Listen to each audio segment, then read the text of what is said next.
pour ce qui est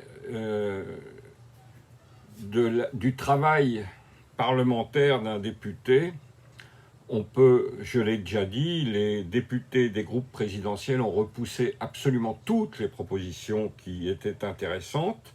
Et aujourd'hui, par exemple, nos retraités payent toujours la CSG, c'est-à-dire ont toujours un retrait de la CSG sur leur retraite, ce qui est franchement peu admissible au regard de la nécessité constitutionnelle d'être tous égaux, parce que je rappelle que les Français de l'Europe communautaire, de l'espace Schengen, donc, ne payent pas la CSG. L'autre loi qui est encore plus importante en termes de visibilité et qui a fait l'objet d'un soutien très massif au départ, c'est le projet de loi qui s'appelle la résidence d'attache ou la résidence de repli, tout dépend de la rédaction.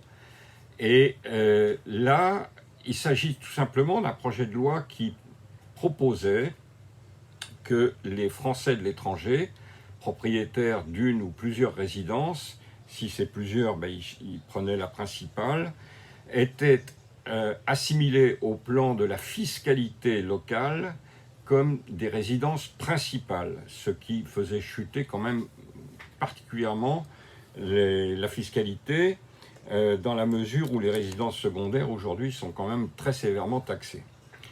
Eh bien, tout le monde a été pour.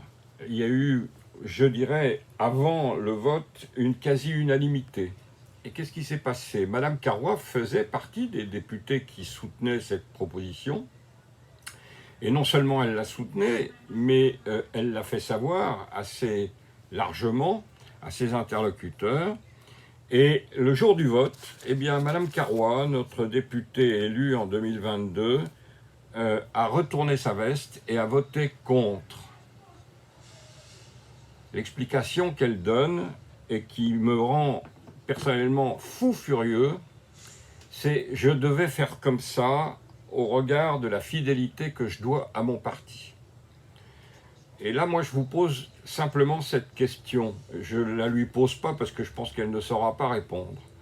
Je pose cette question, est-ce que la fidélité que doit un député est à l'égard de son parti ou à l'égard de ses électeurs?